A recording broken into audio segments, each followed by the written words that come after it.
Shalom Bapak Ibu sekalian. Tema kita pada sore hari ini adalah mempersiapkan diri melewati hari-hari terakhir di dunia. Tema ini begitu to the point. Kita akan membaca dalam Matius 24 ayat 37 sempat nasihat supaya berjaga-jaga. Jadi ini adalah perkataan Tuhan Yesus sendiri. Bagaimana cara kita untuk mempersiapkan diri kita melewati hari-hari terakhir di dunia ini. Dalam Matius 24 ayat 37 itu pertama kita belajar dari masa lalu, ada di ayat 37 sampai 40.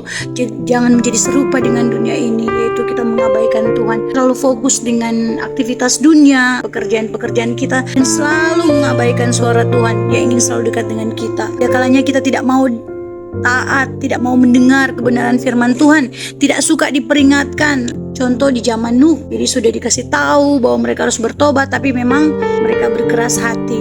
Jadi umatku binasa karena tidak mengenal aku, Tuhan berkata di firman Tuhan. Dan kemudian poin yang kedua di ayat 40-41, akan ada keterpisahan, yaitu anak Tuhan akan dikuduskan Tuhan. Kita harus bersiap untuk hidup kudus. Siaplah, kudus itu artinya suci, bersih, artinya kita dipisahkan dari orang-orang yang tidak kudus, yaitu kita harus mempersiapkan diri kita. Kita tidak mengatakan kamu kudus, tidak kudus, atau apa, tapi kita akan dapat menyelidiki hati kita, apakah kita sudah hidup dalam kebenaran firman Tuhan. Sama seperti gandum juga akan dipisahkan dari lalang, domba akan dipisahkan dari kambing, dan pastikan kita menjaga hidup kita dalam kekudusan. Atau kita sementara berusaha hidup kudus juga, ya kita akan melakukan itu seterusnya.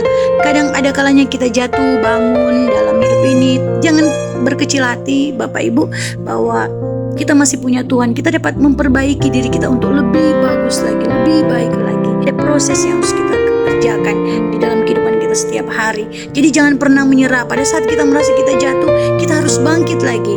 Karena akan ada keterpisahan antara lalang dan gandum, domba dan kambing. Dan tanpa kekudusan tak seorang pun dapat melihat Allah. Itu kata firman Tuhan.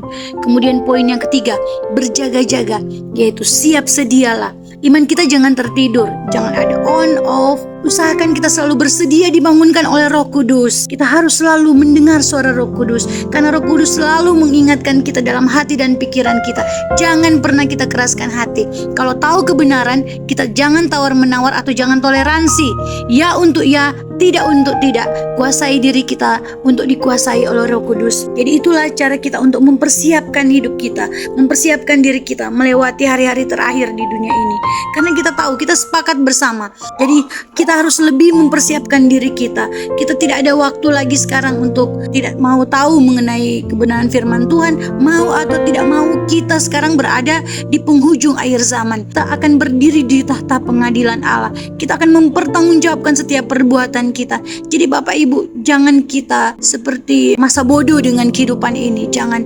Jadi ini adalah nasihat untuk berjaga-jaga. Tuhan telah memberikan firman-Nya supaya kita tahu. Jangan kita seperti orang-orang di zaman Nuh yang tidak mau mendengarkan firman Tuhan, yang tidak mau mendengarkan kebenaran, tidak mau mendengarkan Roh Kudus. Jadi kita dipersiapkan di akhir zaman ini. Yang paling terutama adalah mari kita menjaga kekudusan hidup kita. Jadi bagaimana mempersiapkan diri kita melewati hari-hari terakhir di dunia? Ada 3 poin di sini, yaitu 1, belajar daripada masa lalu, yaitu jangan menjadi serupa dengan dunia ini, yaitu mengabaikan Tuhan seperti zaman-zaman Nabi Nuh waktu itu. Pada akhirnya mereka binasa. Kemudian akan ada keterpisahan yang kudus dengan yang tidak kudus. Maka kita harus selalu berjaga-jaga di poin yang ketiga. Berjaga-jaga, jangan iman kita tertidur. Jangan kita mau diperdaya dengan dunia ini, yaitu kita bekerja beraktivitas tanpa kita memusingkan suara Tuhan atau suara Roh Kudus. Kita tidak boleh tertidur, tapi kita harus aktifkan iman kita. Hidup ini harus gerak secara aktif, tidak boleh pasif.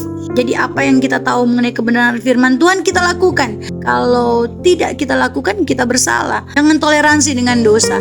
Jika kita tahu itu dosa, jangan lakukan. Akan terus on off. Pada akhirnya nanti ketika Tuhan datang, kita di posisi off, kita akan rugi sendiri. Jadi mari kita lebih mempersiapkan diri kita untuk kedatangan Tuhan Yesus untuk kedua kalinya. Seluruh isi firman Tuhan itu akan diingatkan Tuhan selalu bahwa Tuhan akan segera datang. Itulah isi dari firman Tuhan semua, untuk supaya kita diselamatkan. Dan ini adalah penghujung akhir zaman. Jadi kita harus waspada, lebih berjaga-jaga. Sudah diberikan nasihat buat kita. Ketika ada orang yang saat itu gagal atau tertinggal, Tuhan sudah memberitahukan dahulu, Tuhan sudah menasehati dahulu. Jadi Roh Kudus sudah berbicara. Jadi berbahagialah kita yang mendengarkan firman Tuhan dan yang melakukan kehendak. Berbahagia orang yang mendengarkan firman Tuhan dan melakukannya dalam kehidupan sehari-hari, supaya ketika Tuhan datang, kita akan mempertanggungjawabkan apa yang kita perbuat, dan akan kelihatan di situ bahwa apakah kita ini gandum, ataukah kita lalang, atau kita domba, atau kita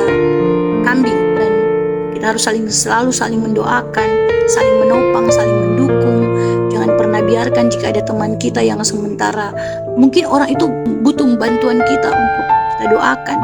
Jangan pernah egois, kita harus selalu sensitif, harus selalu peka dengan kebutuhan orang lain. Ada kalanya kita tidak dapat memberikan materi untuk membantu mereka, tapi setidaknya kita bisa mendukung secara moral. Kita akan memberikan perhatian. Makanya sangat-sangat salah ya kalau ketika orang lain ditimpa kesusahan, kemudian orang lain cuman bakar lota atau menceritakan tentang orang lain itu, atau kelemahan orang lain, atau keburukan orang lain. Itu sangat salah ya. Jadi sekarang kita bertujuan untuk saling membangunkan. Tuhan akan segera datang. Demikianlah firman Tuhan. Tuhan memberkati kita semua. Amin.